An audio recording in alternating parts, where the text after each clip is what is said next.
Aula Media. Bienvenidos, bienvenidas a un nuevo episodio de Viaje a través de la historia.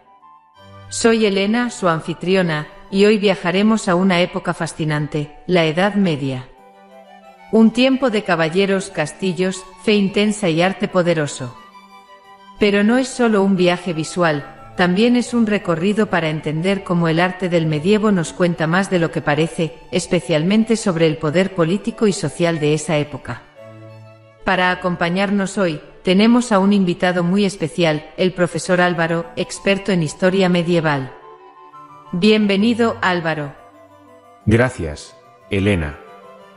Estoy muy bien y encantado de estar aquí para hablar sobre uno de mis temas favoritos. Cómo el arte de la Edad Media reflejaba las dinámicas de poder de aquel tiempo. Es un tema fascinante porque a menudo pensamos en el arte solo como algo bello, pero durante el medievo, el arte tenía un propósito mucho más profundo. Así es, cuando pensamos en arte a veces solo lo asociamos con la belleza, ¿verdad? Pero me encantaría que nos ayudaras a ver más allá de eso. Comencemos hablando de los estilos artísticos que marcaron esta época. Tengo entendido que hay dos estilos clave, el románico y el gótico. ¿Nos puedes contar cómo surgieron y qué los diferenciaba? Claro, vamos por partes. Durante la Edad Media, la Iglesia católica y los señores feudales tenían el poder en Europa. El arte era una herramienta para reforzar ese poder. Así que el primer estilo que apareció en el medievo fue el románico, que predominó entre los siglos XI y XII. Su nombre proviene de la influencia del arte romano, pero adaptado a las necesidades de la época. El arte románico era robusto, solemne. Las iglesias y catedrales construidas en este estilo tenían muros gruesos, ventanas pequeñas y arcos de medio punto. ¿Y por qué esto? Porque estas estructuras no solo eran templos religiosos, también funcionaban como fortalezas, recordatorios de la autoridad de la iglesia. En sus esculturas y pinturas, el mensaje era claro: Dios es el único soberano, y la Iglesia, su representante en la tierra.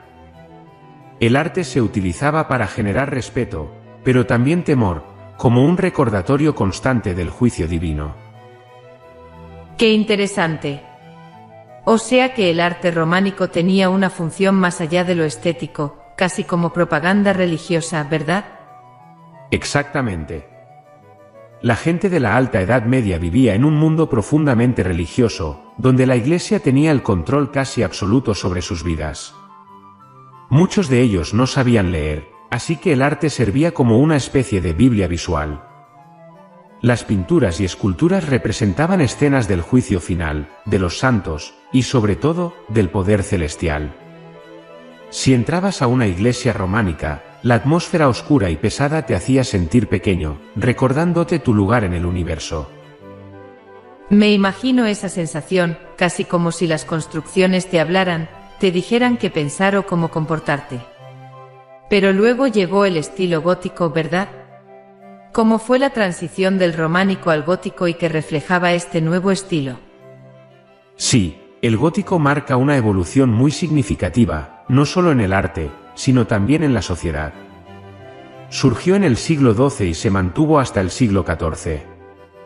Aquí vemos un cambio importante: las ciudades comenzaron a crecer, la economía empezó a depender más del comercio y las primeras universidades aparecieron. También vemos el surgimiento de una nueva clase social, la burguesía, formada por banqueros y comerciantes que adquirieron poder político y económico. Este nuevo escenario se refleja en el arte gótico. A diferencia del románico, que era pesado y cerrado, las catedrales góticas son más luminosas y verticales. Los arcos apuntados y los vitrales gigantescos llenaban los espacios de luz, creando una sensación de elevación espiritual. Esto coincidía con la idea de que Dios estaba más cerca, y que el conocimiento también podía iluminar el espíritu. Es decir, el gótico tenía una conexión más directa con el progreso y el crecimiento urbano. Es fascinante cómo el arte se adapta a las nuevas realidades sociales. Exactamente, y el gótico no solo era un reflejo de la fe, también lo era de la creciente influencia de los mercaderes, banqueros y de la nobleza urbana. Las catedrales se construían no solo como símbolos religiosos, sino también como símbolos del poder económico y político de las ciudades que las albergaban. A menudo, las familias más ricas financiaban la construcción de estos monumentos, dejando una huella de su influencia en la historia. Así que si el arte románico estaba más enfocado en la autoridad de la Iglesia, el arte gótico refleja un equilibrio de poder más repartido, con una mayor participación de las clases emergentes. Entonces podríamos decir que en el medievo, el arte era un reflejo directo de quien tenía el poder en cada momento. Primero la Iglesia en su máxima expresión con el románico y después las ciudades, la nobleza y los comerciantes en el gótico. Exactamente. El arte, en este sentido, es una ventana perfecta para entender las estructuras de poder de la época. Si piensas en las catedrales góticas, con sus torres elevadas que apuntaban al cielo, es una metáfora de la sociedad misma, una lucha por acercarse a Dios, pero también un símbolo del ascenso social y económico de ciertos grupos. Me parece increíble cómo a través del arte podemos leer toda una historia política y social. Y ahora que lo pienso, mencionaste algo interesante al inicio, que es la relación entre el temor y el respeto hacia la Iglesia. ¿Cómo crees que esto impactó a la gente común? ¡Qué buena pregunta! Para las personas comunes, que en su mayoría eran campesinos, el arte era más que decoración. Al entrar a una iglesia románica, por ejemplo, donde las escenas del juicio final o del infierno estaban representadas de manera tan vívida, generaba un impacto emocional profundo. La gente entendía que debía vivir de acuerdo con las normas de la iglesia para salvar su alma. El arte cumplía una función educativa y doctrinal muy clara. Con el arte gótico, aunque todavía había un componente religioso fuerte, la atmósfera era más esperanzadora.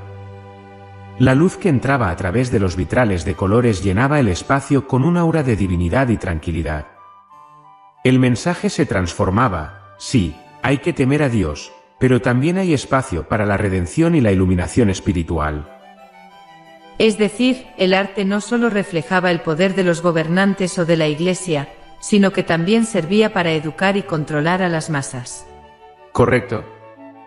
No podemos olvidar que el arte medieval, sobre todo el religioso, estaba diseñado para comunicar mensajes poderosos en una época en la que la mayoría de la población no sabía leer ni escribir. Era una herramienta visual que hablaba directamente a las emociones y creencias de las personas. Increíble. Para cerrar, Álvaro, me encantaría que nos dejases una reflexión final. ¿Qué lección podemos extraer hoy del arte medieval y su relación con el poder? Creo que la lección más importante es que el arte nunca es neutral. Siempre ha estado vinculado a los contextos políticos, sociales y económicos de su tiempo.